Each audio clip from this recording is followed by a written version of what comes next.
करते हैं। हमने कुछ क्वेश्चंस दिया था होमवर्क न्यूमेरिकल करने के लिए आप लोग को, ठीक है। तो चलिए स्टार्ट करते हैं।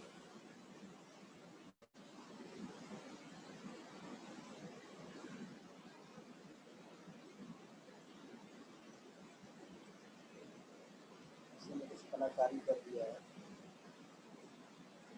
स्क्रीन पे लिख के सब गड़बड़ कर दिया।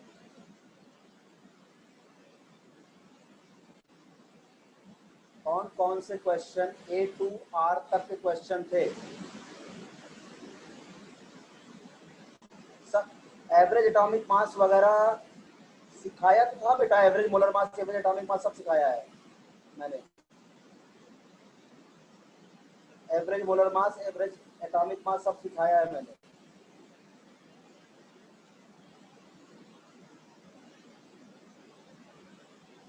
क्वेश्चन देखो, विराज का है, रुक जाओ मैं लिख लूं जरा। अरे बाप रे, पहले मुझे बताओ A to G में कितने डाउट हैं? A to G, G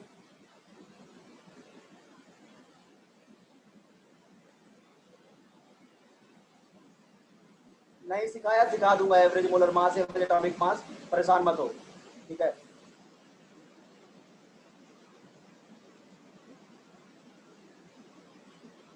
वो इसमें नहीं आएगा। एवरेज मोलर मास और एवरेज एटॉमिक मास बेटा दूसरे चैप्टर में आएगा, सम एनालिटिकल केमिस्ट्री में सिखाऊंगा। परेशान बिल्कुल मत हो, ठीक है। मैं तो पढ़ा दूंगा आपको, एकदम टेंशन मत लो तुम।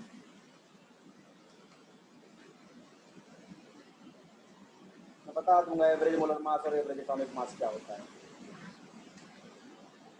थोड़ा छोटा सा टॉपिक है, कर दूंगा, परेशान मत हो। हाँ, अरे फ़ारेनहाइट हुई यार, तुम फिजिक्स में पढ़ो शुभम। जब मैं स्टेट्स ऑफ मैटर पढ़ाऊंगा ना, तो फ़ारेनहाइट, डिग्री सेल्सियस सब में रिलेशन बेटा बताऊंगा। इस क्वेश्चन के लिए आप मत परेशान हो कि डिग्री सेल्सियस को फ़ारेनहाइट में कैसे कन्वर्ट करते हैं, फ़ारेनहाइट को डिग्री सेल्सियस में कैसे कन्वर्ट करते हैं। ये सब जब मैं स्टेट्स ऑफ मैटर सिखाऊंगा तो आपको मैं बता दूंगा। GHQ, H और Q। और किसी को कोई डाउट है बोल दो। E लिख दिया मैंने। और कोई डाउट है किसी को?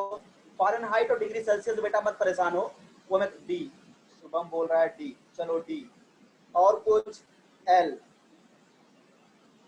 एल और क्यू, क्यू क्यू क्यू लिखा है बेटा, क्यू लिखा है। पी एच, पी और एच, ठीक है।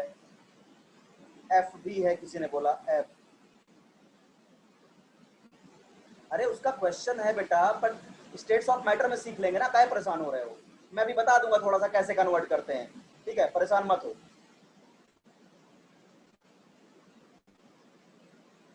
आई और एल बता दूंगा। स्टेट्स ऑफ मैटर जब पढ़ाऊंगा ना, तो मैं आपको बता दूंगा क्या रिलेशन होता है, बट अभी भी मैं यहाँ बता दूंगा, परेशान मत हो कैसे कन्वर्ट करते हो। बस इतने ही क्वेश्चन है ना?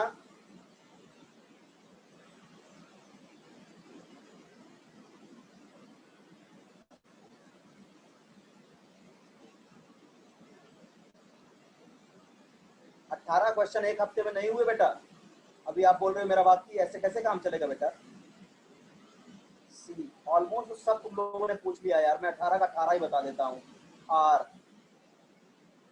1 2 3 4 5 6 7 8 9 10 11 13 क्वेश्चन पूछ ही लियो यार, ठीक है। तो मैं ऐसा करता हूँ ना, एक एक करके सब बता देता हूँ, जिसको जो नहीं आया है नोट कर लेना, ठीक है। मैं इतना बता दूंगा क्या गिवन है, क्या निकालना होगा तो निकाल लोगे क्या? मैं गिवन बता दूं और कैसे सॉल्व करना है इतना बता दूंगा, चलेगा ना? ठीक है। बाकी आप लोग निकाल लेना, फिर मैथमेटिक्स कर लेना आप लोग, कैलकुलेशन वगैरह मैं बता देता हूँ आपको फटाफट। जब आप 12 13 क्वेश्चन पूछ ही लिए तो मैं सभी एक तरफ से मैं सब बता देता हूँ। जिसको जो आता है अच्छी बात है, नहीं आता है तो देख लो, मैं सब एक एक करके बता देता हूँ। 13 14 तो आप लोगों ने पूछ ही डाला पूरा 18 में से, तो मैं एक तरफ सब बताता हूँ, जाने दो। जिसको जो आ गया है अच्छी बात है, जो नहीं आया है देखो। पहले मैं बोलता हूँ क्वेश्चन नंबर 4 का ए। बोला है आप लोग के पास अगर बुक हो तो बुक खोल के बैठिए, क्योंकि मैं क्वेश्चन नहीं लिखूंगा। टेक्स्ट बुक खोल के बैठिए, पेज नंबर 11 खोल के बैठिए।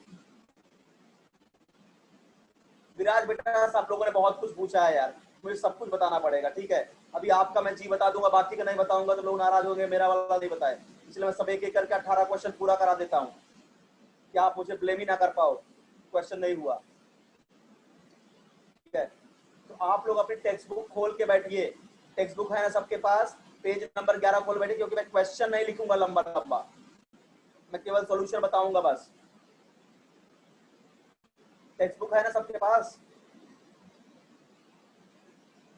हाँ, तो आप सब लोग टेक्स्ट बुक खोल के बैठिए, पेज नंबर 11 क्वेश्चन नंबर 4 का ए, जिससे मैं मुझे क्वेश्चन ना लिखना पड़े बेटा, नहीं बात फालतू का समय जाएगा, ठीक है। चलो मैं स्टार्ट करता हूँ। क्वेश्चन नंबर 4 का ए में पूछा है what is the ratio of molecule in 1 mole of ammonia. मेरे पास 1 मोल अमोनिया है और मेरे पास 1 मोल नाइट्रिक एसिड है, 1 मोल नाइट्रिक एसिड है बेटा। बोल रहा है इसमें रेशियो ऑफ मॉलिक्यूल्स क्या होंगे। अच्छा बेटा, 1 मोल कोई भी सब्सटेंस हो उसमें कितने मॉलिक्यूल्स होंगे, एवोगाड्रोस नंबर के बराबर, यानी 1 मोल अमोनिया में अमोनिया के मॉलिक्यूल कितने होंगे, एवोगाड्रोस नंबर के बराबर कितने मॉलिक्यूल्स होंगे। और 1 मोल नाइट्रिक एसिड में नाइट्रिक एसिड के भी मॉलिक्यूल कितने होंगे, एवोगाड्रोस नंबर के बराबर, एवोगाड्रोस नंबर के बराबर। तो इनका रेशियो लेना है, तो अगर इनका रेशियो मैं निकालूंगा, इनको डिवाइड मार दूंगा, क्या आएगा 1:1, खत्म बात, पहला क्वेश्चन सॉल्व। समझ में आ गया पहला क्वेश्चन?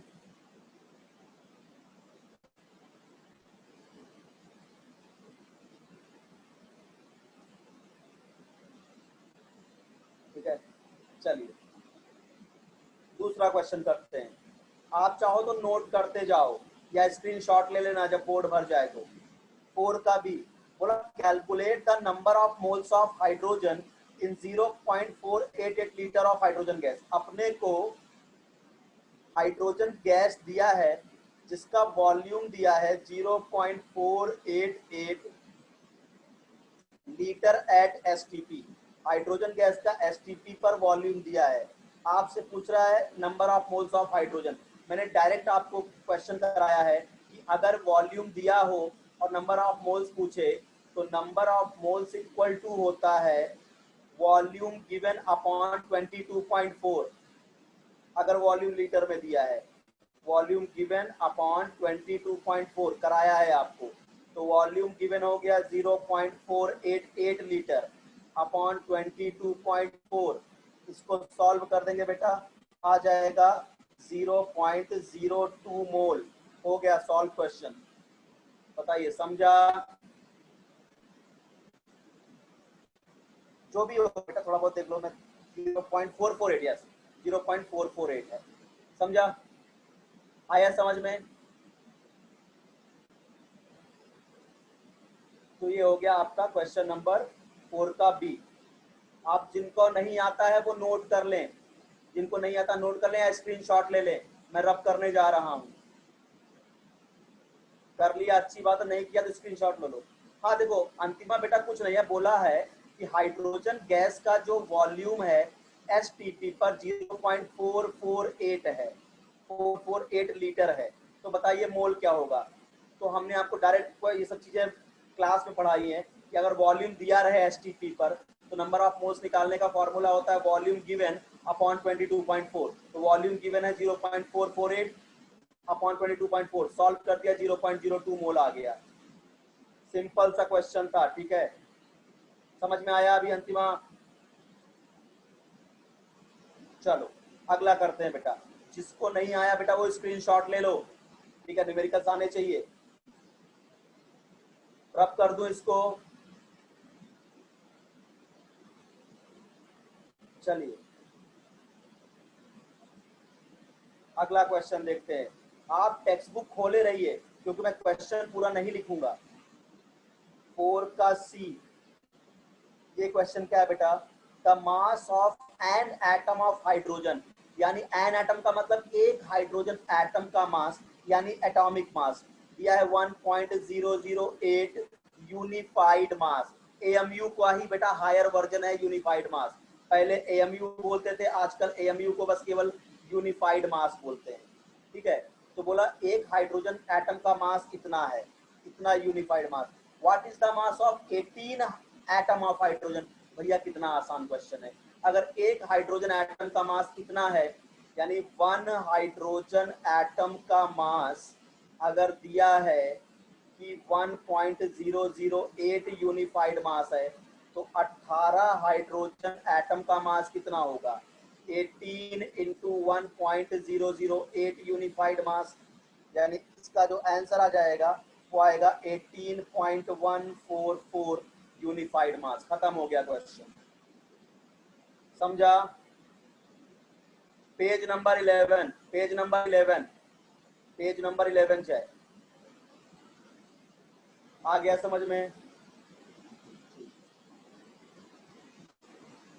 आइए अगला क्वेश्चन देखते हैं।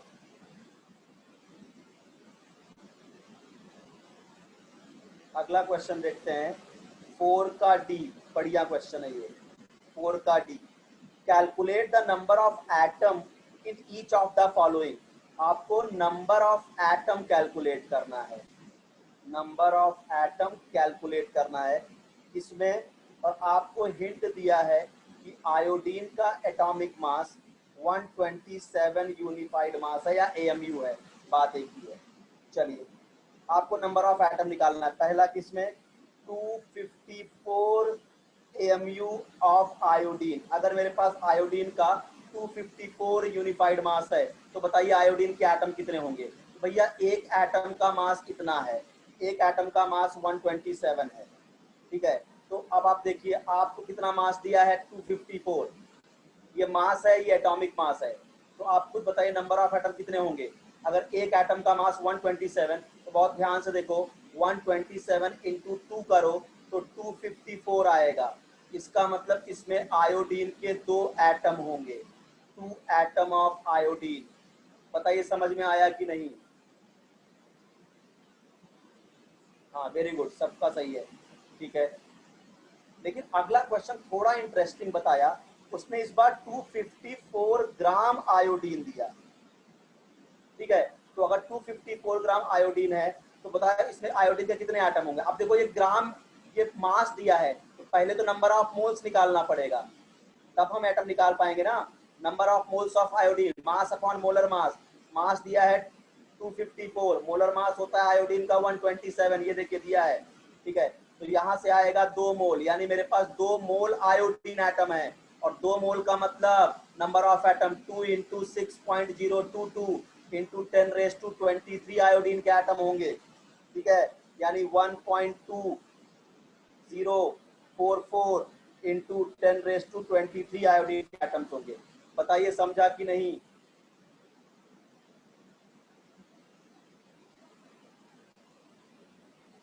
आया समझ में। वेरी गुड, बहुत बढ़िया। चाहो तो इसका स्क्रीनशॉट ले लो, अगर ना किया हो, जिसने ना किया हो वो स्क्रीनशॉट ले ले इसका। फिर मैं अगला क्वेश्चन कराता हूँ।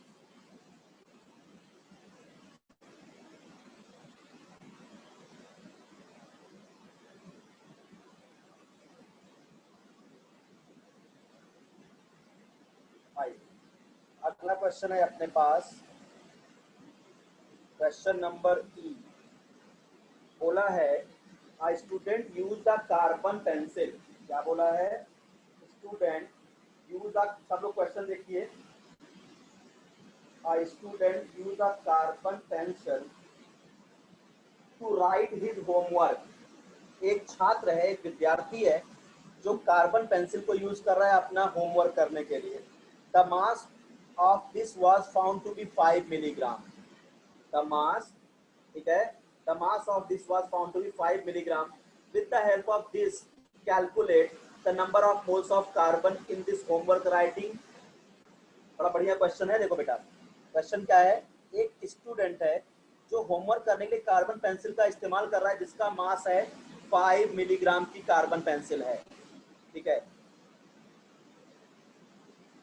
बढ़िया क्वेश्चन है ये, कार्बन पेंसिल है। With the help of this calculate, पहला क्या कैलकुलेट करना है मुझे, the number of moles of carbon in his homework writing, the number of moles of carbon, आसान क्वेश्चन है, moles of carbon in his homework writing, तो आपको बस परेशान कर रहा है, कुछ है नहीं, होमवर्क राइटिंग, ठीक है भैया। देखो कार्बन का मास है 5 मिलीग्राम, अपने को पता है बेटा कार्बन का एटॉमिक मास क्या होता है, 12 यूनिफाइड मास। भैया देखो कार्बन का जो एटॉमिक मास होता है, या मोलर मास बोलूं, मोलर तो नहीं बोलूंगा, एटॉमिक मास कार्बन का होता है 12 ग्राम पर मोल, यानी ग्राम एटॉमिक मास। तो अगर एटॉमिक मास बोलूं तो 12 यूनिफाइड मास या 12 AMU। तो पहले क्या करो, आपको पता नंबर ऑफ मोल्स निकालना है कार्बन का, तो number of moles of carbon is equal to होगा mass of carbon upon molar mass of carbon. But यहाँ कार्बन एटम की बात कर रहा है तो molar mass upon atomic mass, mass दिया है मिलीग्राम में, तो क्योंकि अपना जो एटॉमिक मास होगा, ग्राम एटॉमिक मास रखते हैं हम लोग, तो इसको हम ग्राम में रखेंगे तो हमको मास भी ग्राम में रखना होगा।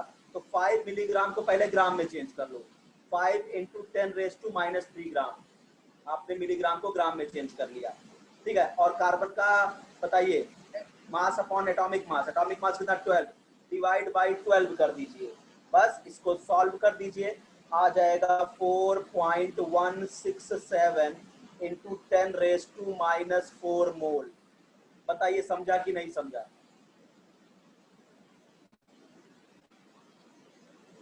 आया समझ में, काम वही करना है, कुछ अलग नहीं है बेटा। यस बेटा, क्या बोला है कि 5 मिलीग्राम की पेंसिल है, तो बताइए मोल कितना होगा। भैया नंबर ऑफ मोल्स अगर मास दिया होता है मास अपॉन मोलर मास, मास दिया है मिलीग्राम में, पहले उस मिलीग्राम को ग्राम में बदल दिया, 1 मिलीग्राम में होता है 10⁻³ ग्राम, तो 5 इंटू 10⁻³ ग्राम। और कार्बन का एटॉमिक मास क्या होता है 12 ग्राम, बस मास अपॉन मोलर मास कर दिया, एटॉमिक मास कर दिया, आ गया आंसर, खत्म बात। इसमें क्या कौन सा रॉकेट साइंस था। अगला क्वेश्चन क्या पूछा है, the number of carbon atom, the number of carbon atom in 12 milligram, बड़ा बढ़िया क्वेश्चन है, 12 मिलीग्राम में कितने कार्बन के एटम होंगे, पहले ये निकालो 12 मिलीग्राम में कितने मोल कार्बन एटम होंगे। भैया 12 मिलीग्राम ये कार्बन का मास दिया है, तो आपसे पूछा नंबर ऑफ कार्बन एटम, पहले हम ये देख लें कि कितने मोल कार्बन एटम है, 12 मिलीग्राम में कितने मोल कार्बन एटम है। तो चलिए number of moles of carbon atom equal to mass upon molar mass, mass दिया है 12 मिलीग्राम यानी 12 इंटू 10⁻³ ग्राम, और डिवाइड बाई मोलर मास 12, 12 से 12 कट गया यानी 10⁻³ मोल आया, 10⁻³ मोल, कितना कार्बन के मोल आए 10⁻³ मोल। अब बताइए, अब इतने मोल हैं, अपने को पता है कि भैया 1 मोल अगर मेरे पास होता, 1 मोल कार्बन का, तो 6.022 इंटू 10⁻23 कार्बन के एटम्स होते हैं, ठीक है।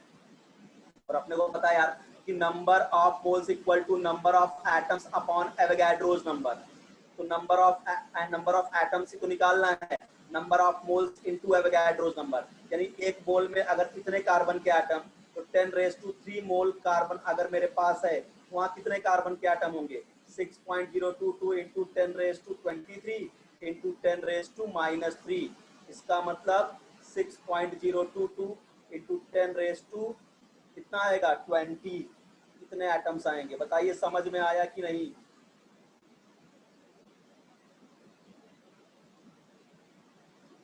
समझा,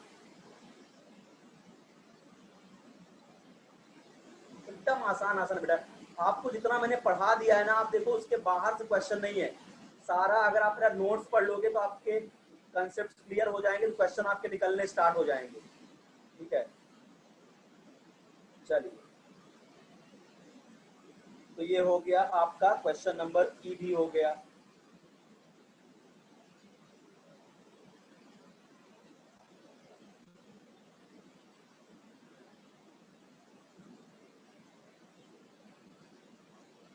आइए ई के बाद अब क्या आता है बेटा, ई के बाद अब आ रहा है आपका क्वेश्चन नंबर एफ।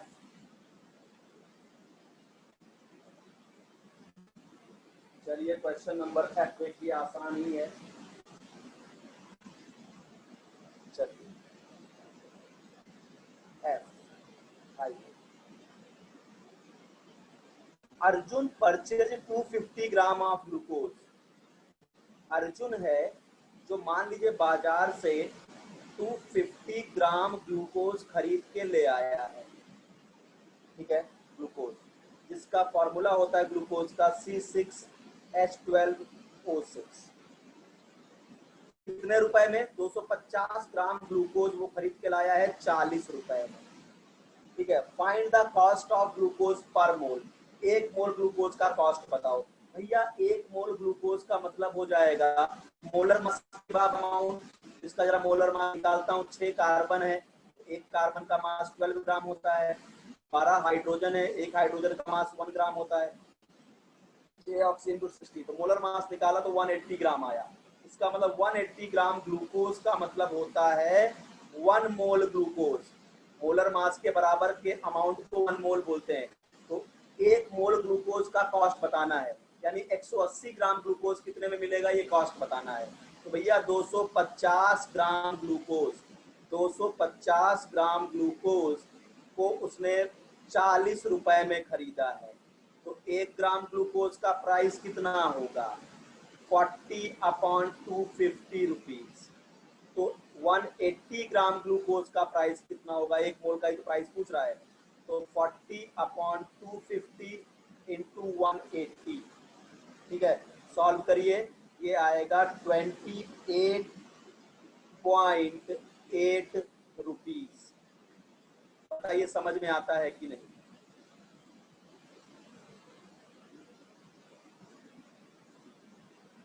समझा?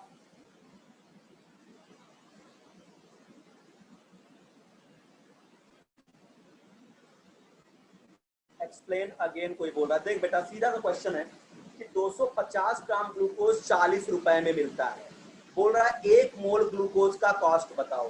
बेटा 1 मोल ग्लूकोज का मतलब होता है मोलर मास के बराबर ग्लूकोज। तो ग्लूकोज का हमने मोलर मास निकाल लिया, क्योंकि हमको पता है कार्बन का एटॉमिक मास 12 होता है, हाइड्रोजन का एटॉमिक मास 1 होता है, ऑक्सीजन का 16 होता है। बहुत समय दिया है इस पे हमने, ठीक है, बहुत मोलर मास तुमको पढ़ाया है। तो ग्लूकोज का हमने मोलर मास निकाल लिया। 6 कार्बन है तो 6 कार्बन का मास हो गया 6 इंटू 12। 12 हाइड्रोजन का मास हो गया 12 इंटू 1, क्योंकि एक हाइड्रोजन का मास 1 ग्राम है। और 6 ऑक्सीजन का मास हो गया 6 इंटू 16, तो 180 ग्राम ग्लूकोज। और जो मोलर मास होता है उसी को 1 मोल बोलते हैं। मोलर मास के बराबर अमाउंट को 1 मोल बोलते हैं। इसका मतलब 250 ग्राम ग्लूकोज 40 रुपए में मिल रहा है, तो 1 मोल का कॉस्ट पूछ रहा है। 1 मोल का मतलब 180 ग्राम का कॉस्ट पूछ रहा है। तो 250 ग्राम ग्लूकोज 40 रुपए में मिल रहा है, तो 1 ग्राम ग्लूकोज 40/250 रुपीज। तो 180 ग्राम ग्लूकोज 40/250 इंटू 180, 28.8 रुपीज। समझा कि नहीं? बिल्कुल आसान क्वेश्चन था। हाँ मोल निकाल के भी करते हो, करने का बहुत तरीका है बेटा, तुमको जैसे मन करे तुम वैसे करो, तुम्हारा आंसर आ रहा है बस सही है। समझा अभी? तो जिनको ना आया हो वो स्क्रीनशॉट ले लें इसका,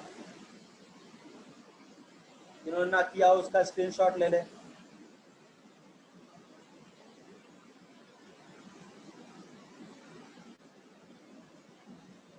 चलिए अब एक क्वेश्चन आ गया है एवरेज एटॉमिक मास। किसी ने बोला कि ये टॉपिक मुझसे बाय मिस्टेक छूट गया है कि एवरेज मोलर मास और एवरेज एटॉमिक मास कैसे निकालते हैं। तो चलो इस क्वेश्चन को करने से पहले मैं वो टॉपिक पढ़ा देता हूँ, ठीक है, गलती से मुझसे छूट गया था, वो टॉपिक मैं कवर कर देता हूँ कि कैसे एवरेज एटॉमिक मास निकाला जाता है और कैसे एवरेज मोलर मास निकालता है। ऐसे कैसे छूट सकता है मुझे नहीं पता, तो ऐसा लग रहा है मैंने बताया है, फिर भी आप देख लो, एक बार मैं फिर से पढ़ा देता हूँ। Average atomic mass, average atomic मास। देखो बेटा इसके क्वेश्चन जब भी आते हैं तो कैसे आते हैं, आपको कोई एटम देगा, उनके आइसोटोप दे देंगे और उन आइसोटोप का नेचर में परसेंटेज दे देते हैं और आपसे फिर एवरेज पूछते हैं। जैसे एक क्वेश्चन के थ्रू इसको सॉल्व मैं करता हूँ, एक क्वेश्चन के थ्रू सॉल्व करके बताता हूँ। तो पहले पहले के टेक्स्ट बुक तुम क्यों लियो बेटा? अभी पिछले साल टेक्स्ट बुक चेंज हुई है, आपको नई टेक्स्ट बुक लेना पड़ेगा।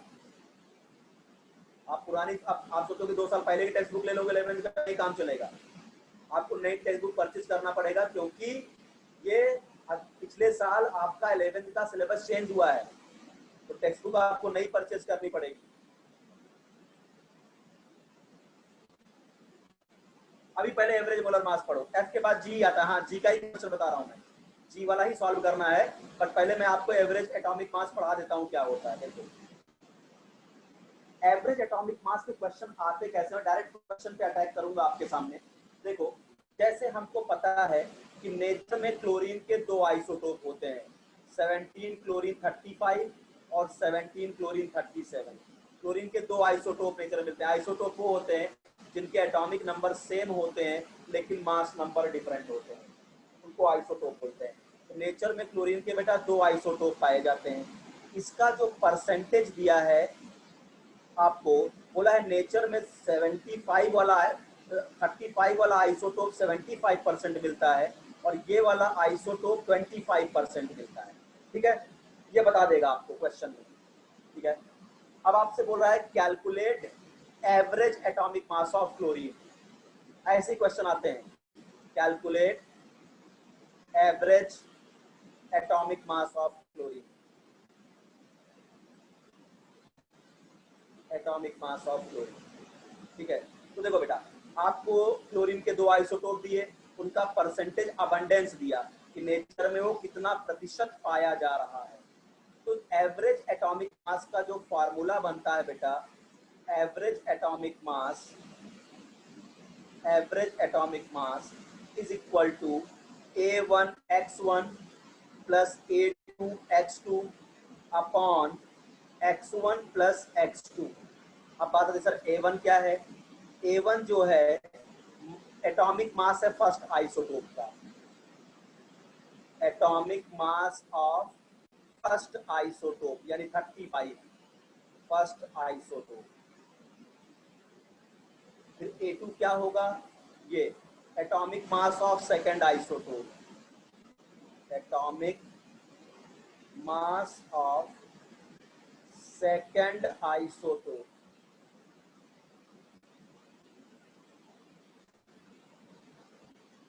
फिर x1 क्या है बेटा, percentage abundance of first isotope, पहला आइसोटोप नेचर में कितना प्रतिशत पाया जा रहा है, percentage abundance of first isotope, first isotope. और H2 क्या होगा बेटे, percentage abundance of, percentage abundance of second isotope. यानी A1 क्या है बेटा, पहले आइसोटोप का एटॉमिक मास, A2 क्या है दूसरे आइसोटोप का एटॉमिक मास, X1 क्या है पहले आइसोटोप का परसेंटेज जो नेचर में कितना प्रतिशत पाया जा रहा है, और X2 क्या है दूसरे आइसोटोप का परसेंटेज। बस खत्म, कहानी खत्म। अब निकाल दो जरा एवरेज एटॉमिक मास क्लोरीन का। तो average atomic mass is equal to A1 पहले आइसोटोप का एटॉमिक मास है 35, तो 35 इंटू X1 पहले आइसोटोप का परसेंटेज है 75 प्लस A2 का मतलब 37 दूसरे का एटॉमिक मास इंटू X2 दूसरे का percentage 25% upon X1 plus X2 75 plus 25। Solve करोगे आएगा 35.5, इसलिए हम लोग बोलते हैं क्लोरीन का एटॉमिक मास 35.5 होता है। जिस भी एटम का एटॉमिक मास बेटा फ्रैक्शन में आता है, इसका मतलब वो उसका एवरेज एटॉमिक मास है। उसके कई सारे आइसोटोप नेचर में है और उनका एवरेज है। बताइए समझा कि नहीं? हाँ नोट्स में है, नोट्स में सब कुछ है। स्क्रीन नहीं दिख रहा है, फिर से कनेक्ट हो। बाकी लोगों को भी स्क्रीन नहीं दिख रहा है क्या मेरा? स्क्रीन तो दिख रही है ना आपको? क्लियर है, सबको समझ में आ रहा है? यस, समझा ना बेटा? जिसको नहीं दिख रहा बेटा उसका खुद का नेटवर्क इशू है, वो फिर से डिस्कनेक्ट होकर कनेक्ट हो जाइए। मेरे तरफ से नेटवर्क इशू बेटे नहीं है।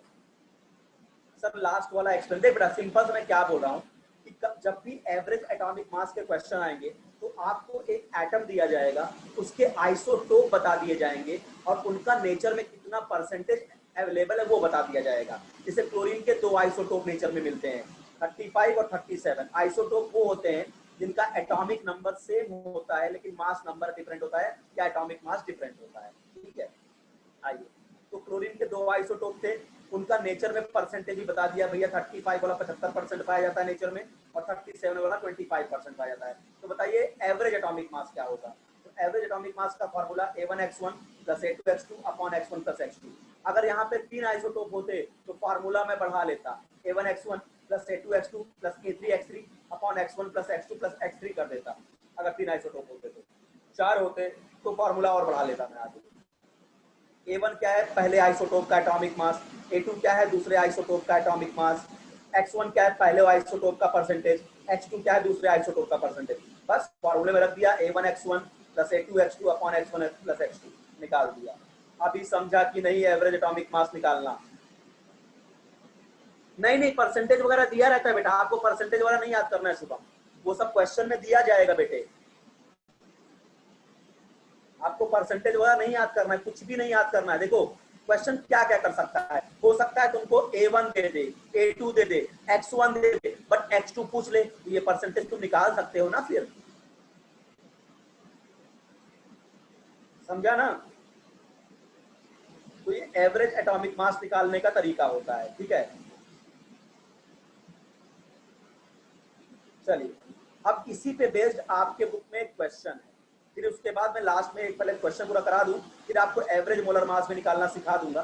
पहले अभी मैं क्वेश्चन पे हूँ, तो ये क्वेश्चन से कई बच्चे ने बोला सर आपने नहीं पढ़ाया, तो उस क्वेश्चन पे मैं आ जाता हूँ। मेरा जो क्वेश्चन था जी वाला क्वेश्चन, कई लोगों ने जी वाला क्वेश्चन पूछा क्योंकि वो मैंने कंसेप्ट नहीं पढ़ाया था, इसलिए आप थोड़ा परेशान हो गए थे। चलिए कोई बात नहीं। जी वाला 4 का जी क्या दिया है देखो बहुत ध्यान से, the natural isotopic abundance of boron. बोल रहा है कि जो बोरान है 5 बोरान 10, बोला इसका जो नेचुरल अबंडेंस है, इसके दो आइसोटोप दिया है, 5 बोरान 10, 5 बोरान 11। जो 5 बोरान 10 का नेचुरल अबंडेंस दिया है वो 19.60% दिया है, और जो बोरान 11 है बोला इसका नेचर में 80.40% मिलता है, ठीक है। The exact isotopic mass are, बोला जो एग्जैक्ट आइसोटोपिक मास है वो क्या है, इसका एग्जैक्ट आइसोटोप का मास जो दिया है, आइसोटोपिक मास दोनों का एग्जैक्ट दे दिया है क्या, बोरान 10 का एग्जैक्ट आइसोटोपिक मास दिया है 10.13, और बोरान 11 का एग्जैक्ट आइसोटोपिक मास है 11.009। वो एग्जैक्ट कैलकुलेशन चाह रहा है, कोई दिक्कत नहीं। इसका मतलब ये दिया है A1, ये दिया है A2, ये दिया है X1, ये दिया है X2। अब बोल रहा है calculate the average atomic mass of boron. खत्म कहानी। Average atomic mass of boron A1X1 + A2X2 upon X1 + X2। A1 कितना एग्जैक्ट जो दिया है वही रखोगे 10.13 इंटू X1 कितना है 19.60% plus A2 11.009 plus X2 80.40% divide by X1 + X2 19.60 plus 80.40। ये तो नीचे डिवाइड करोगे 100 आएगा, इसको सॉल्व कर लेना बेटा। 10.81 ग्राम आएगा एवरेज एटॉमिक मास। बताइए समझा कि नहीं?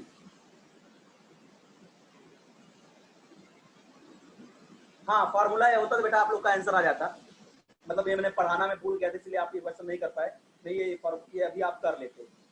समझ में आया क्या सबको बेटा? न्यूमेरिकल्स आ रहे हैं ना समझ में? क्योंकि न्यूमेरिकल्स ही बेटा चैप्टर की जान होती है। अगर आपको न्यूमेरिकल्स आ रहा है इसका मतलब आपको चैप्टर आता है, सीधी सी बात है। चलिए तो ये क्वेश्चन हमने कर दिया। Yes yes yes, very good. अब आपको एवरेज एटॉमिक मास आ गया। एवरेज मोलर मास मैं अभी लास्ट में पढ़ा दूंगा, क्योंकि एवरेज मोलर मास के ऊपर कोई क्वेश्चन नहीं है आपकी बुक में, बट मैं फिर भी पढ़ा दूंगा एवरेज मोलर मास कैसे निकालते हैं। बट पहले क्वेश्चन खत्म कर लेते हैं। आइए अब 4 का H है। काफी बच्चे परेशान थे सर 40 डिग्री सेल्सियस को फ़ारेनहाइट में चेंज करना था सर, आपने नहीं पढ़ाया। सर 30 डिग्री सेल्सियस को सर फ़ारेनहाइट में। मैं कोई चीज कब नहीं पढ़ाता हूँ जब मुझे पता है कि जब मैं अगला चैप्टर पढ़ाने वाला हूँ, जब मैं स्टेट्स ऑफ मैटर पढ़ाऊंगा, जब मैं आपको गैसियस स्टेट वाला चैप्टर पढ़ाऊंगा, तो वहां मैं तीनों टेम्परेचर में बाकायदे रिलेशन बताऊंगा कि डिग्री सेल्सियस, फ़ारेनहाइट, ठीक है, और केल्विन में क्या रिलेशन होता है। फिर भी आप यहाँ पे क्वेश्चन आ गया है तो मैं आपको डायरेक्ट रिलेशन बता देता हूँ, जिससे आप निकाल सकते हो कि क्या रिलेशन होता है। डिग्री सेल्सियस दिया हो तो फ़ारेनहाइट में आप कैसे चेंज करोगे, ठीक है।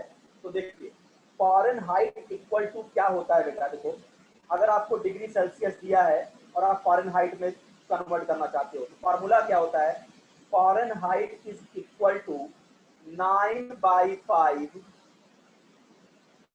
Degree Celsius plus 32। अब ये मत बोलना सर ये कहाँ से आया है, मैं आपको स्टेट्स ऑफ मैटर में इसको डेरिवेट करके दे दूंगा। स्टेट्स ऑफ मैटर में आपका डेरिवेशन करके इसका दे दूंगा, डेरिवेशन रिक्वायर्ड नहीं है। बस समझ लो अगर आपको डिग्री सेल्सियस दिया और फ़ारेनहाइट में चेंज करना होता है तो ये फॉर्मूला होता है। और अगर डिग्री सेल्सियस को केल्विन में कन्वर्ट करना होता है तो केल्विन में कन्वर्ट करने के लिए डिग्री सेल्सियस प्लस 273 करते हैं। अगर केल्विन में कन्वर्ट करना है डिग्री सेल्सियस को तो डिग्री सेल्सियस से 273 जोड़ देते हैं।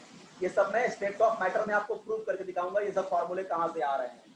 तो चलो ये फॉर्मूला याद कर लो कि अगर डिग्री सेल्सियस दिया है फ़ारेनहाइट को ऐसे चेंज करेंगे, तो आपको 40 डिग्री सेल्सियस को बेटा फ़ारेनहाइट में चेंज करना है। तो चलिए चेंज करते हैं। फ़ारेनहाइट इक्वल टू 9/5 कितना डिग्री सेल्सियस दिया है 40, यहाँ रख दिया मैंने 40 प्लस 32। अब इसको तो सॉल्व कर सकते हो, बेसिक मैथमेटिक्स है। ये आ जाएगा आपका 72 और ये प्लस 32, ये आपका आ जाएगा 104 डिग्री फ़ारेनहाइट। बताइए समझ में आता है कि नहीं। यस वेरी गुड बेटा विराज, समझा ना। बस ये फॉर्मूला याद रखो, बस ये जानबूझकर मैंने नहीं पढ़ाया था क्योंकि मैं स्टेट्स ऑफ मैटर में इसको पढ़ाने वाला था। आप खुद देखोगे, अभी आपको लग रहा होगा सर भूल जाएंगे, ठीक है, तो आप खुद देखिएगा तो हो जाएगा।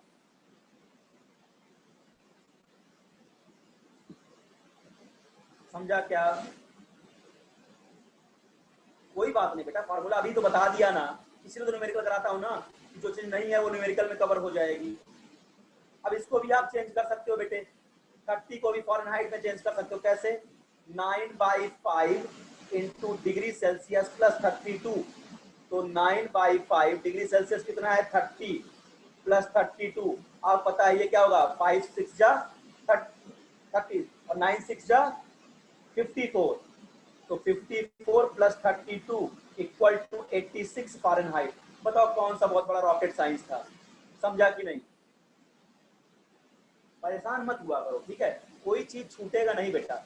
मैं हूं तो आप बिल्कुल परेशान मत हो, केमिस्ट्री में कोई भी चीज नहीं छूटेगा, सब आपको आएगा, ठीक है। अब तो किसी को प्रॉब्लम नहीं है भैया वाले क्वेश्चन भैया,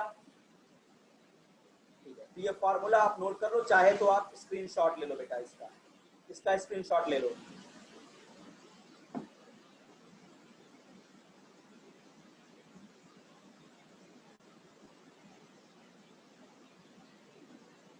चलिए अगला क्वेश्चन करते हैं।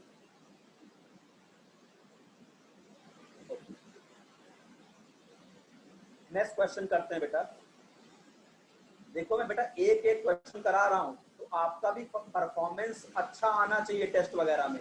ये ना हो कि मैंने पूरा एक एक चीज पढ़ाया, एक एक न्यूमेरिकल कराया, उसके बाद भी आप अच्छा परफॉर्मेंस ना कर पाए टेस्ट जब आपका हो तो, ठीक है।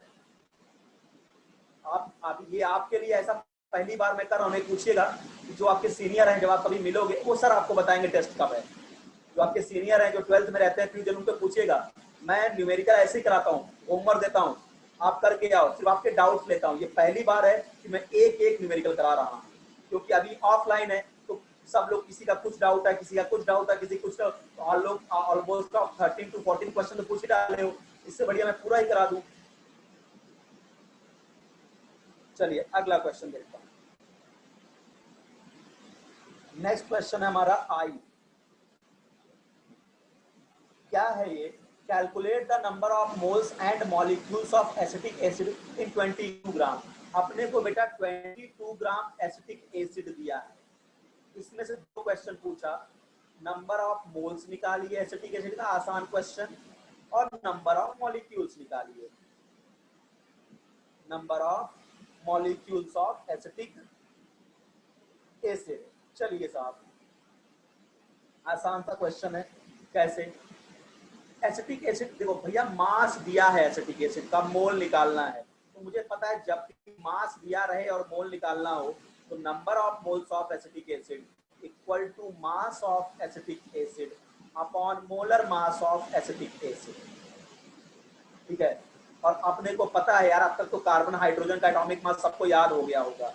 अगर मैं मोलर मास एसिटिक एसिड का निकालूं तो 60 आता है। मैं निकाल के बता देता हूँ, 2 कार्बन है तो 2 इंटू 12 प्लस 4 हाइड्रोजन है तो 4 इंटू 1 प्लस 2 ऑक्सीजन है तो 2 इंटू 16 इक्वल टू 60 ग्राम। यानी मोलर मास आता है 60 ग्राम। मैंने बहुत क्वेश्चन कराए हैं मोलर मास वगैरह, बहुत सिखाया है आपको। तो 60 ग्राम हो गया बेटा। चलिए, तो मास कितना दिया है? 22 ग्राम। मास कितना दिया है बेटा? 22 ग्राम। और मोलर मास कितना दिया है? 60। सॉरी, मोलर मास कितना हो गया? 60। तो मास अपॉन मोलर मास करेंगे तो 0.366 मोल आएगा। यानी इतने मोल एसिटिक एसिड के हमारे पास अवेलेबल है। तो चलिए साहब, मोल तो आ गया। अब नंबर ऑफ मॉलिक्यूल्स निकालना है। अब अपने को क्या निकालना है बेटे? Number of molecules. तो याद करो जरा, याद करो पुरानी बातें। यार ये कौन ऐसा करता है यार?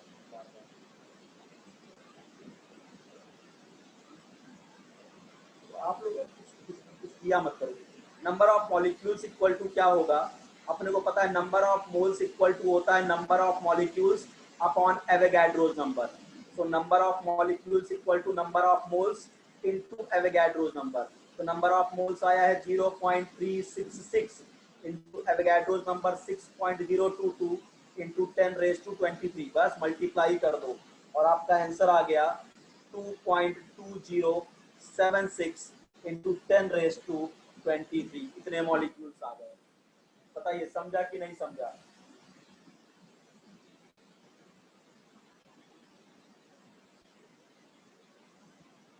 ठीक है, समझ में आ गया? सब चीजें क्लास में पढ़ाया है बेटा, इसलिए आपको फटाफट चीजें समझ में आ रही हैं। ठीक है, आइए, ये आई वाला क्वेश्चन भी हो गया।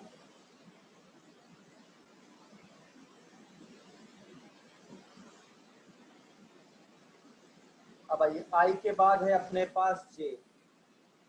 ये क्या बोल रहा है? 24 gram carbon react with some oxygen to make 88 gram of carbon dioxide. चलो पहले इक्वेशन लिख लेता हूँ। ये क्या बोल रहा है? 24 ग्राम कार्बन जब कुछ ऑक्सीजन से रिएक्शन कर रहा है तो 88 ग्राम कार्बन डाइऑक्साइड बन रहा है। Find out how much oxygen must have been used.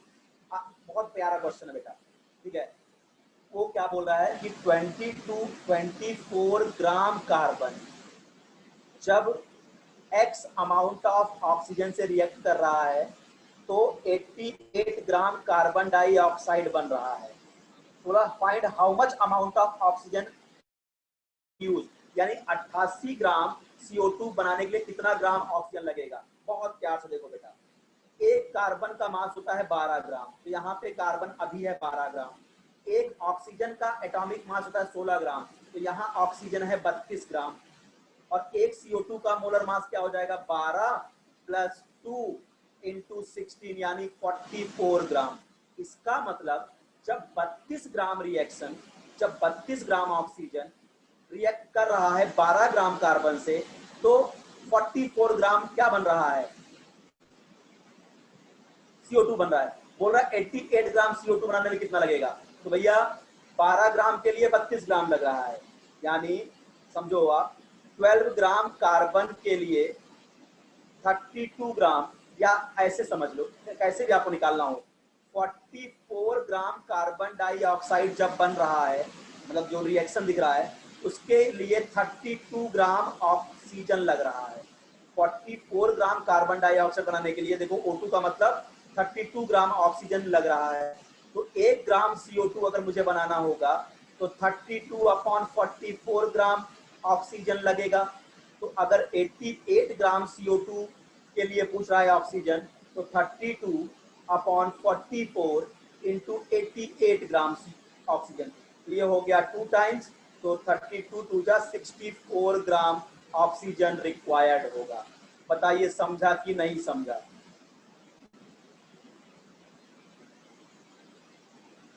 समझ में आया? यस, समझा।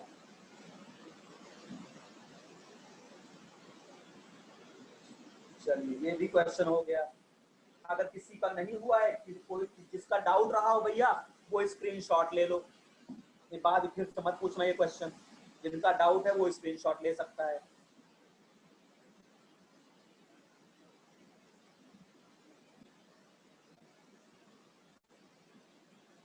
ओके, आइए अगला क्वेश्चन करते हैं। क्वेश्चन नंबर के, calculate number of atoms in each of the following. आपको एवरेज एटॉमिक मास दिया है, देखो नाइट्रोजन का एटॉमिक मास दिया है 14 यूनिफाइड मास, एक एटम का मास, और इसका 32 AMU यानी AMU यूनिफाइड मास। अब आपको क्या कैलकुलेट नंबर ऑफ एटम्स निकालना है। किसका किसका? 0.4 मोल अगर मेरे पास नाइट्रोजन है तो बताइए उस पर टोटल नंबर ऑफ एटम्स कितने होंगे। और 1.6 ग्राम सल्फर अगर मेरे पास है तो बताइए उसमें सल्फर के कितने एटम होंगे। सल्फर के कितने एटम्स होंगे। तो आप इस बात को जरा ध्यान से देखो, नेटवर्क प्रॉब्लम लग रहा है, ठीक है। देखिए जरा इस बात को, क्या होगा बेटे यहाँ पे। अब आप बताओ 0.4 मोल नाइट्रोजन में नाइट्रोजन के कितने एटम होंगे। भैया आप एक बात समझो बेटा, एक बात समझो, अगर मेरे पास 1 मोल नाइट्रोजन होता तो नाइट्रोजन के एवोगाड्रो नंबर के बराबर एटम होते। सीधी सी बात है कि अगर 1 मोल नाइट्रोजन होता, 1 मोल नाइट्रोजन अगर मेरे पास होता तो 6.022 इंटू 10⁻23 नाइट्रोजन के एटम्स होते मेरे पास। तो अगर मेरे पास 0.4 मोल नाइट्रोजन है तो खत्म बात। क्या होगा 0.4 इंटू 6.022 इंटू 10⁻23। बस इसको अगर मैं मल्टीप्लाई कर लूँ, इसको 6.022 इंटू 0.4 तो 2.40 आ रहा है। 2.4088 इंटू 10⁻23 एटम। क्या यही आंसर है? यस। समझ में आया क्या पहला वाला? Yes yes yes yes, very good, बहुत बढ़िया, सबको समझा। अच्छा अब इसमें निकालते हैं 1.6 ग्राम सल्फर में सल्फर के एटम कितने होंगे। भैया देखो सल्फर का एटॉमिक मास 32 ग्राम है। देखो 1.6 ग्राम सल्फर का मतलब पहले ये तो निकालो ना कितने मोल सल्फर हैं, कितने मोल सल्फर हैं। तो number of moles of sulphur atom is equal to mass of sulphur atom upon molar mass of sulphur atom. Mass दिया है 1.6, मोलर मास है 32, तो ये आ गया बेटा 1.6 अपॉन 32, 0.05 मोल, यानी कितना मोल सल्फर एटम है अपने पास। तो बट अपने को तो मोल नहीं पूछा है, नंबर ऑफ एटम पूछा है। फिर वही कहानी, अगर 1 मोल सल्फर होता मेरे पास तो सल्फर के एटम होते 6.022 इंटू 10⁻23 इंटू 10⁻23, 6.022 इंटू 10⁻23 एटम्स होते। तो अगर 0.05 मोल सल्फर है बेटा तो 6.022 इंटू 10⁻23 इंटू 0.05, बस मल्टीप्लाई कर दो और आंसर ले लो। ठीक है, ऑलमोस्ट आ जाएगा 3.011 इंटू 10⁻22। मैं थोड़ा सा डेसिमल शिफ्ट कर लिया हूँ, समझा क्या? क्योंकि जब 6.022 इंटू 0.05 करोगे तो आएगा, जब इसको और इसको मल्टीप्लाई बेटा करोगे तो आएगा 0.3011 इंटू 10⁻23। ये भी आंसर सही है, बट तुम्हारे टेक्स्ट बुक में क्या दिया है, इस डेसिमल को एक डिजिट राइट ले लिया है। तो कोई दिक्कत नहीं, तुम्हारे टेक्स्ट बुक हिसाब से करूंगा तो 22 हो जाएगा। और क्या, समझा कि नहीं?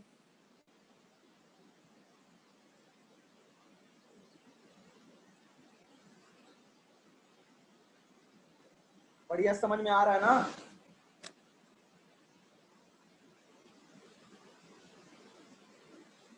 चलिए अगला क्वेश्चन देखते हैं अब। Next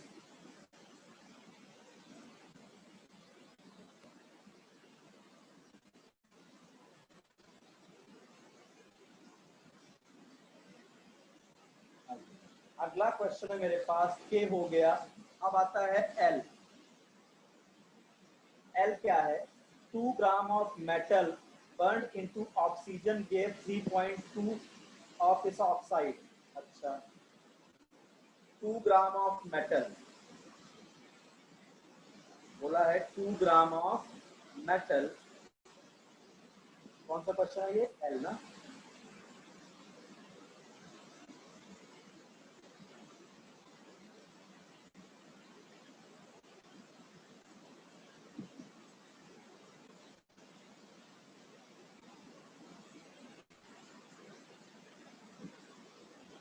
to gram of metal,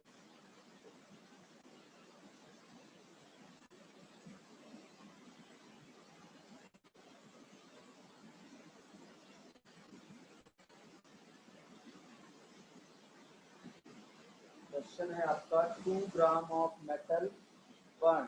ठीक है, 2 ग्राम मेटल जल रहा है और किसके साथ? ऑक्सीजन के साथ, और मेटल ऑक्साइड दे रहा है। ठीक है, 1.42 gram of same metal heated in steam. अच्छा ये है, ये तो सिंपल सी बात है कि क्या बोल रहा है कि 2 ग्राम of metal burn in oxygen give 3.2 gram of its oxide and 1.42 gram of same metal burnt in steam gives 2.27 gram of oxide. Which law is verified by these data?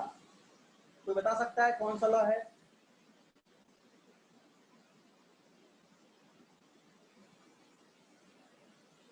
बोलिए, कोई बता सकता है? भैया 2 ग्राम मेटल बर्न होके, देखो 2 ग्राम metal भी oxygen से रिएक्शन कर रहा है, ठीक है, तो मेटल ऑक्साइड बना रहा है, और 4.2 gram of same metal heated with in steam gives 2.27 gram of its oxide.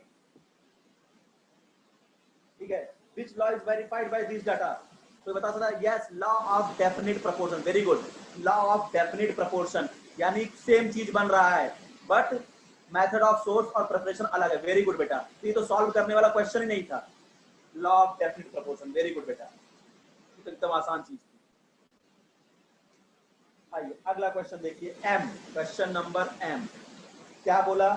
In 2 moles of acetaldehyde, 2 moles of acetaldehyde, 2 moles of acetaldehyde, मेरे पास क्या है बेटे? 2 मोल्स है एसिटल्डिहाइड के। क्या बोला है? कैलकुलेट फॉलोइंग, यानी 2 मोल मेरे पास है एसिटल्डिहाइड। एसिटल्डिहाइड होता है CH3CHO, दिया है क्वेश्चन में। क्या क्या कैलकुलेट करना है? देखिए 4 क्वेश्चन दिया है। पहला कैलकुलेट करते हैं, number of moles of carbon. Number of moles of carbon, आसान क्वेश्चन। देखो भैया, एक मोल, अगर बहुत ध्यान से देखो बेटा, एक मोल एसिटल्डिहाइड में CH3CHO में, ध्यान से देखो, एक ये और एक ये, 2 मोल कार्बन दिख रहे हैं।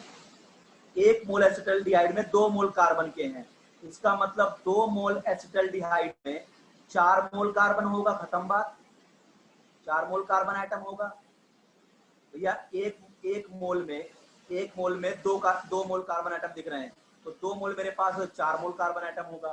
तो number of moles of carbon तो आ गया आंसर कितना? 4 मोल। कितना आ गया? 4 मोल। सिंपली मल्टीप्लाई है, यस बेटा, सिंपल मल्टीप्लाई है। ठीक है, बी क्वेश्चन क्या बोला? Number of moles of hydrogen. कितना आसान है बेटा, number of moles of hydrogen, number of moles of hydrogen. एक मोल देखिए, एक मोल एसिटल्डिहाइड में, एक मोल एसिटल्डिहाइड में 3 और 1 4, एक मोल एसिटल्डिहाइड में 4 मोल हाइड्रोजन है, तो 2 मोल एसिटल्डिहाइड में 8 मोल हाइड्रोजन होंगे। खत्म, 8 मोल हाइड्रोजन। ठीक है, फिर बोला number of moles of oxygen. ऐसे क्वेश्चन भी मैंने सब कराया है आपको।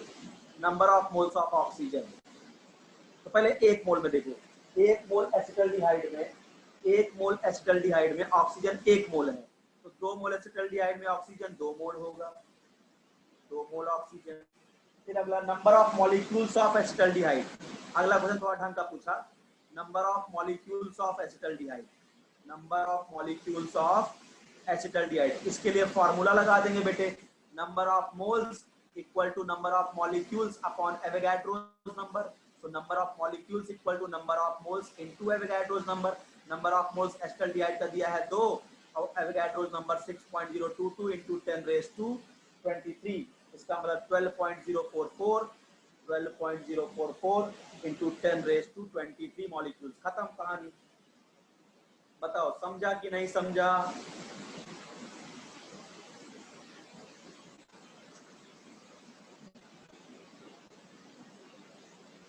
कोई दिक्कत तो नहीं है भाई?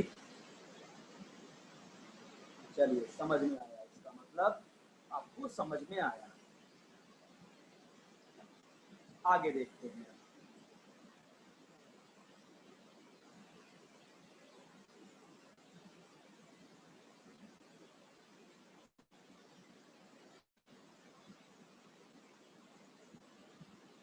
नेक्स्ट क्वेश्चन क्या है आपका?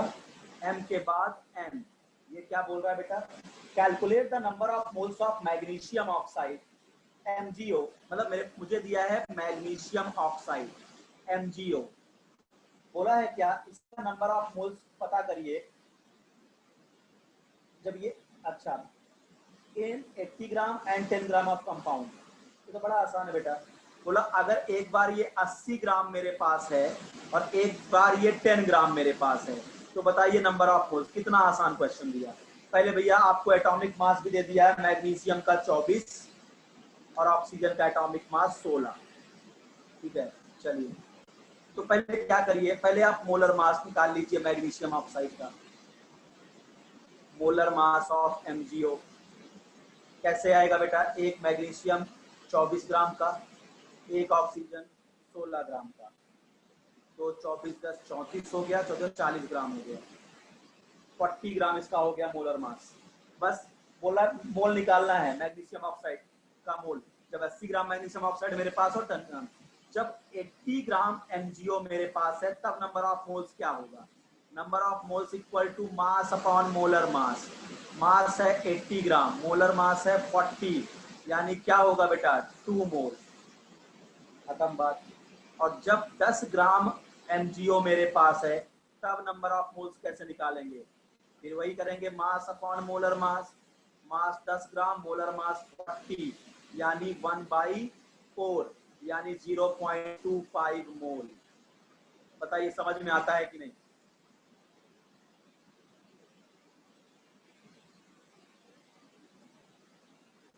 समझ में आ गया?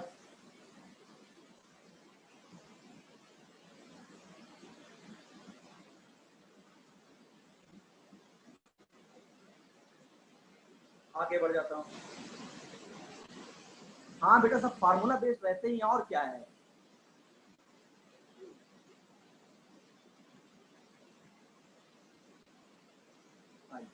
अगला देख लेते हैं ओ। इसमें बोला what is the volume of carbon dioxide CO2 occupying by 5 moles, यानी 5 मोल CO2 कितना वॉल्यूम ऑक्यूपाई करेगा? 5 मोल CO2 कितना वॉल्यूम ऑक्यूपाई करेगा, ये क्वेश्चन है। और 0.5 मोल CO2 कितना वॉल्यूम ऑक्यूपाई करेगा, और STP दिया है आपसे। STP आपको दे दिया है, क्वेश्चन आसान कर दिया, बस खत्म कहानी, एकदम आसान है। मुझे पता है कोई भी गैस का एक मोल गैस जो है HTP पर कितना वॉल्यूम ऑक्यूपाई करती है? 22.4 लीटर। कोई भी गैस हो, उसका एक मोल STP पर कितना वॉल्यूम ऑक्यूपाई करती है? 22.4। इसका मतलब एक मोल CO2 STP पर कितना वॉल्यूम ऑक्यूपाई करेगा? 22.4। तो 5 मोल CO2 कितना ऑक्यूपाई करेगा? 5 इंटू 22.4। खत्म क्वेश्चन।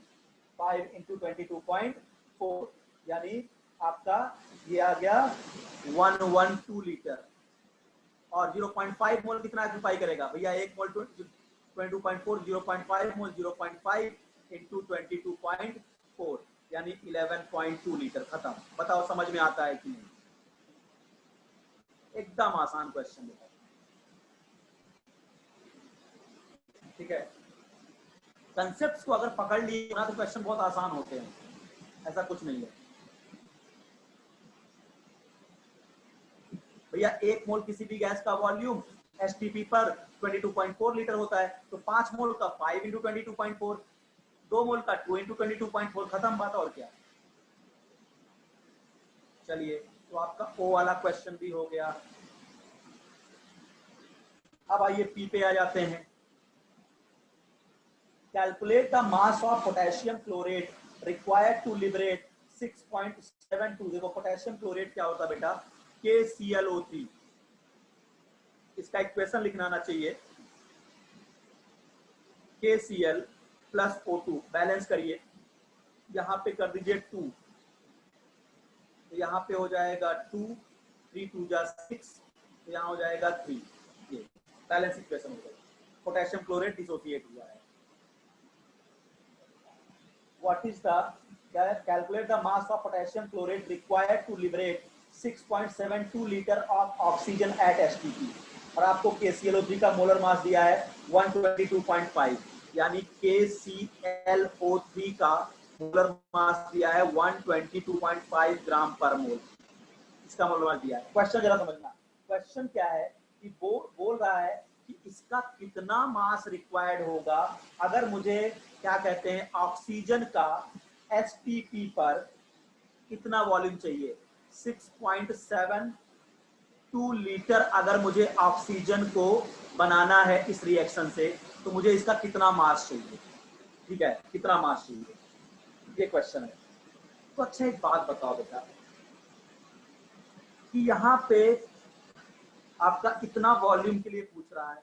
तो अगर देखो ये 2 मोल है तो ये 3 मोल है, इसके 2 मोल के लिए इसका 3 मोल, इसके 2 मोल के लिए इसका 3 मोल रिक्वायर्ड है।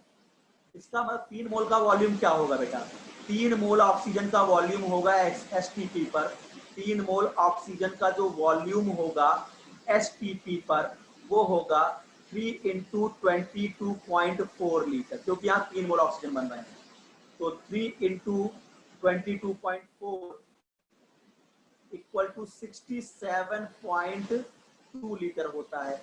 इसका मतलब अगर यहाँ 3 मोल ऑक्सीजन बन रहा है उसका वॉल्यूम एसटीपी पर इतना होगा, बट इतने वॉल्यूम को बनाने के लिए इसका 2 मोल यूटिलाइज हो रहा है। 2 मोल का मतलब 2 इंटू 122.5 ग्राम, यानी 2 इंटू 122.5 ग्राम, यानी 245 ग्राम इसका यूटिलाइज हो रहा है। तो आपसे पूछ रहा है कि अगर मुझे 6.72 लीटर ऑक्सीजन को बनाना है तो इसका कितना मास लगेगा। तो खुद देखो 245 ग्राम, या ऐसे करता हूं कि 67.2 लीटर ऑक्सीजन के लिए, क्योंकि 3 मोल का वॉल्यूम 67.2 लीटर होगा, क्योंकि 1 मोल का 22.4 होता है। इतने वॉल्यूम के लिए इसका 245 ग्राम लगता है KClO3 का।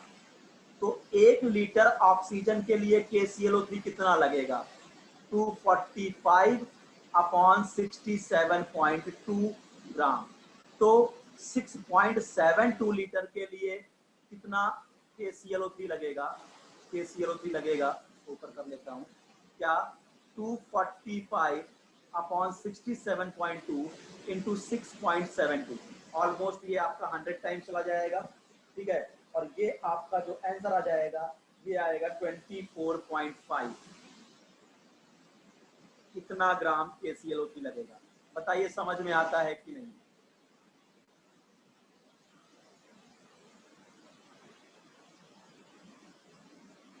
समझा।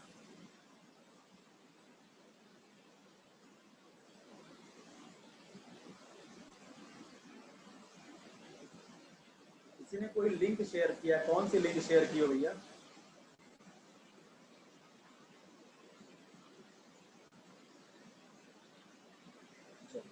अक्षय बोल रहे हैं, एक बार फिर से एक्सप्लेन कर दीजिए।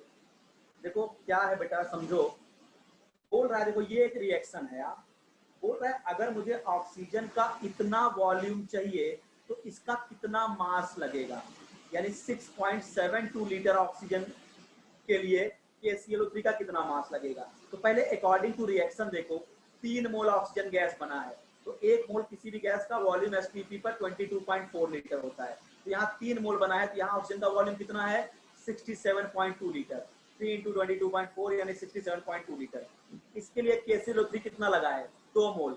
1 मोल का मास है इतना, तो 2 मोल का मास 2 इंटू 122.5 एंड 245 ग्राम, यानी 67.2 लीटर ऑक्सीजन के लिए KClO3 245 ग्राम चाहिए। तो इतने लीटर के लिए कितना चाहिए? तो भैया 67.2 लीटर के लिए 245 ग्राम, तो 1 लीटर के लिए 245 अपॉन 67.2, तो 6.72 के लिए 245 अपॉन 67.2 इंटू 6.72। अरे यार ये तो बिल्कुल बचपन वाले क्वेश्चन है, यूनिटरी मेथड लगा के सॉल्व कर रहा हूं। समझा? अभी समझा कि नहीं? भैया एक्सप्लेन तो कर दिया, आप कितनी बार एक्सप्लेन करूं?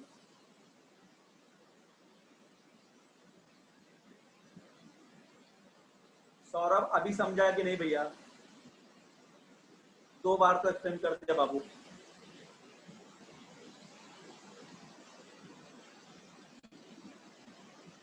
चलिए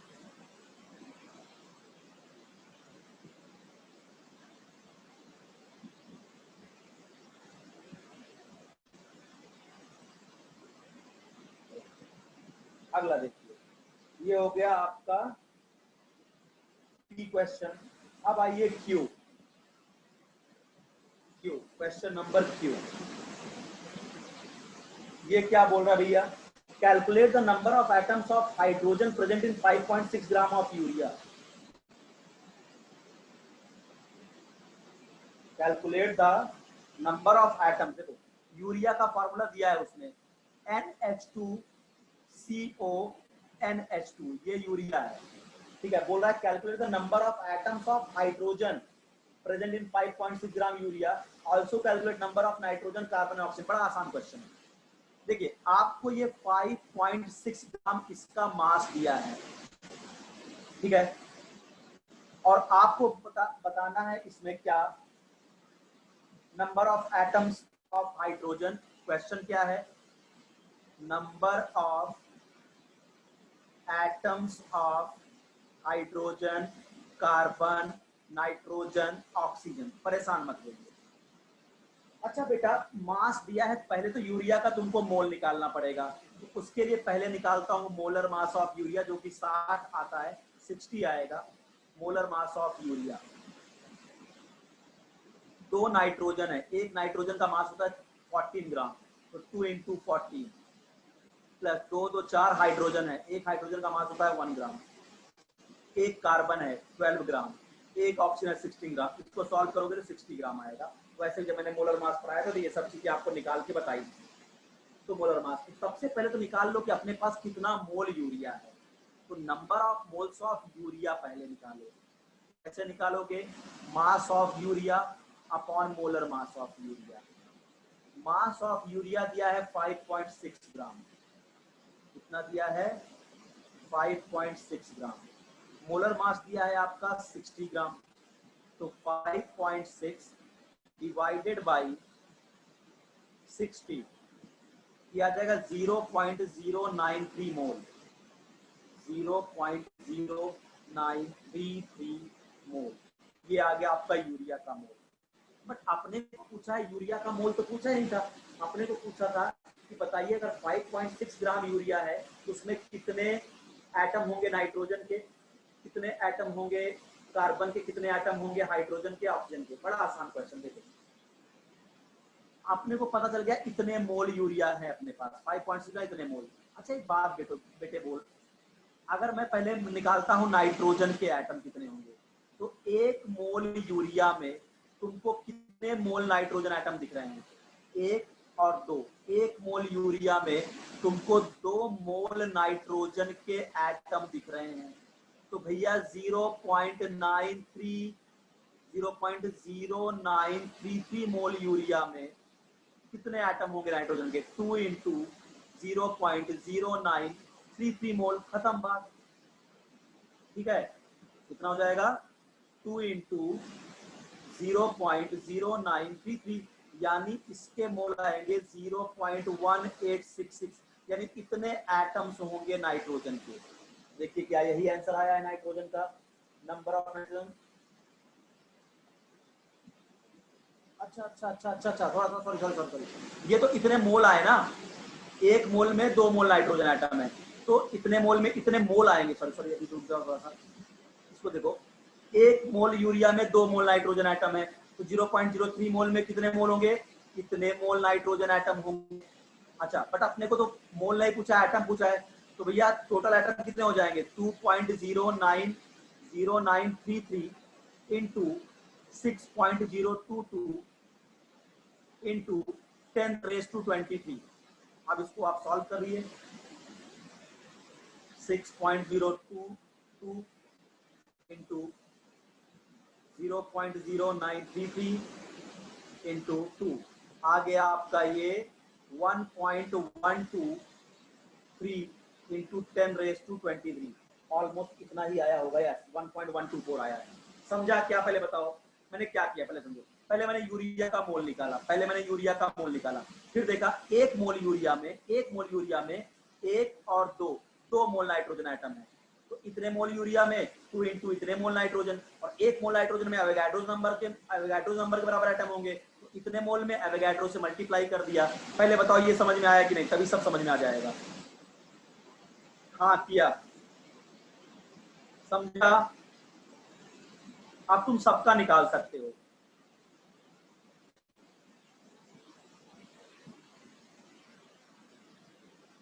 क्या बोला था यार, तुम लोग एकदम एकदम गधे हो।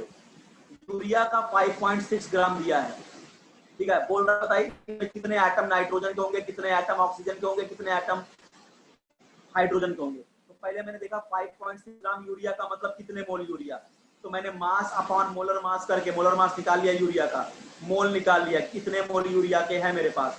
तो अब देखा कि अगर मुझे नाइट्रोजन का एटम निकालना है, पहले देखा कि एक मोल अगर यूरिया मेरे पास होता, अगर एक मोल यूरिया मेरे पास होता, तो एक मोल यूरिया में NH2CONH2, एक मोल यूरिया में मेरे पास एक और एक दो मोल नाइट्रोजन के एटम होते। अगर मेरे पास एक मोल यूरिया होता तो मेरे पास दो मोल नाइट्रोजन के एटम होते, बट मेरे पास तो इतने मोल यूरिया है, तो इतने मोल यूरिया में कितने मोल नाइट्रोजन होंगे, 2 इंटू 0.0933 मोल नाइट्रोजन, और एक मोल में कितने एटम होते हैं, एवोगाड्रो नंबर के बराबर, तो इतने मोल में कितने एटम होंगे, एवोगाड्रो से मल्टीप्लाई कर दिया और क्या किया।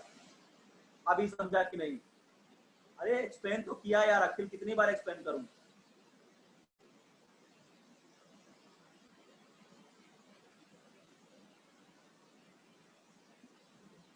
समझा कि नहीं बेटा, 2 बार एक्सप्लेन किया, अभी क्या फिर एक्सप्लेन करो इसको।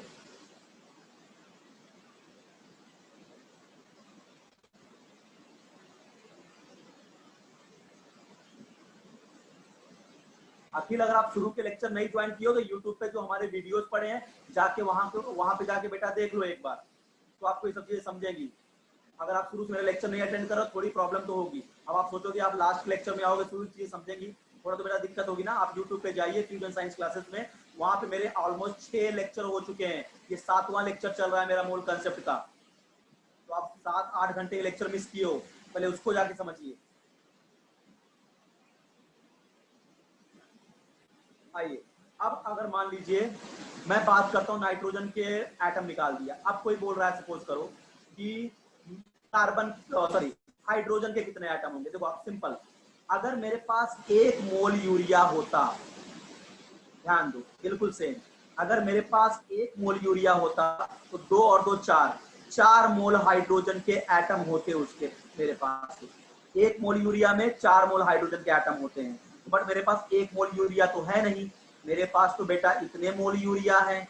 तो इतने मोल यूरिया में क्या होगा, 4 इंटू 0.0933 मोल हाइड्रोजन एटम, और इसका मतलब 4 इंटू 0.0933 इंटू 6.022 इंटू 10⁻23।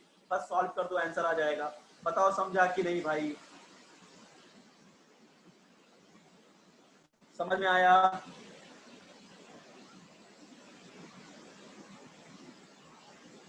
समझा? हाँ हाँ, बाकी तो करा देना लास्ट में, क्या परेशान हो। तो अब बताइए, कार्बन और ऑक्सीजन निकाल लोगे क्या, डायरेक्ट कार्बन और ऑक्सीजन निकाल लोगे क्या? भैया देखो, एक मोल यूरिया में एक मोल कार्बन, तो 93 ग्राम मोल यूरिया में 0.093 मोल, बस 0.093 को एवोगाड्रो से मल्टीप्लाई कर देना। ऑक्सीजन के लिए भी कर लोगे, यस वेरी गुड। अब तुम कर लोगे, मैं लास्ट क्वेश्चन पे आ जाता हूँ। लास्ट क्वेश्चन पे आके क्वेश्चन खत्म कर देता हूँ इसको। आइए लास्ट क्वेश्चन है क्या, आर। यहाँ बोल रहा है calculate the mass of sulphur dioxide produce by burning 16 gram sulphur in excess of oxygen. देखो सल्फर जब ऑक्सीजन से रिएक्शन करता है तो सल्फर डाइऑक्साइड बनता है। बोला calculate the mass of sulphur dioxide by burning 16 gram sulphur. बोल रहा है जब मैं 16 ग्राम सल्फर को बर्न करूंगा एक्सेस ऑफ ऑक्सीजन में, ठीक है, तो मास ऑफ सल्फर डाइऑक्साइड। ये तो बड़े आसान है। देखो एक सल्फर का एटॉमिक मास कितना होता है, एक सल्फर का एटॉमिक मास होता है 32 ग्राम। यहाँ एक सल्फर है, इसका मतलब ये 32 ग्राम का है। तो 32 ग्राम सल्फर जब बर्न हो रहा है तो सल्फर डाइऑक्साइड कितना बन रहा है, सल्फर का मास है 32 प्लस ऑक्सीजन 2 × 16 यानी 64 ग्राम सल्फर डाइऑक्साइड बन रहा है। तो यह एक सल्फर का मास होता है 32 ग्राम। तो 32 ग्राम सल्फर जब बर्न हो रहा है तो 64 ग्राम SO2 बन रहा है। आपसे बोल रहा है जब 16 ग्राम सल्फर बर्न होगा तो SO2 कितना बनेगा। तो भैया जब 32 ग्राम बर्न हो रहा है तो 64 ग्राम बन रहा है SO2। जब 16 ग्राम सल्फर बर्न होगा तो ये 32 ग्राम बनेगा SO2। और क्या, खत्म बात, कहानी, कहानी खत्म, पैसा हजम। समझा क्या?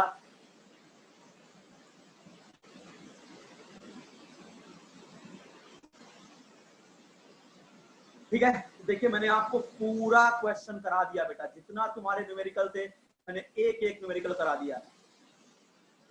ठीक है, बस अब आप पढ़ाई करते रहिए। अगले लेक्चर में बस आपको मैं एवरेज मोलर मास बता दूंगा। ठीक है, ये बेटा अक्षय अक्षय कुमार बेटा, ये आप क्या इमोजी भेज रहे हो मेरे लैपटॉप में, मुझे पता नहीं चल रहा है बेटे, ये क्या आप इमोजी भेज रहे हो मुझे नहीं पता चल रहा है। ठीक है, इमोजी यहाँ पे शो नहीं होता बेटा। ठीक है, तो अच्छा फूल भेजे हैं अच्छा ठीक है, thank you thank you thank you thank you thank you so much बेटा, थैंक यू सो मच। ठीक है, तो ये आपको मैंने कंप्लीट करा दिया बेटा आपका पूरा मोल कंसेप्ट। तो नेक्स्ट लेक्चर में हम एवरेज मोलर मास डिस्कस कर देंगे। उसके बाद आपका दूसरा चैप्टर कराएंगे, इंट्रोडक्शन ऑफ एनालिटिकल केमिस्ट्री। ठीक है, चलिए अपन लोग नेक्स्ट लेक्चर में मिलते हैं।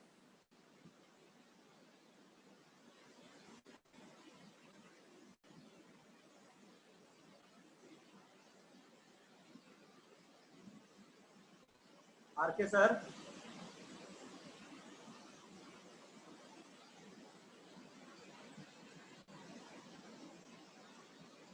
बाय बेटा, बाय बाय बाय।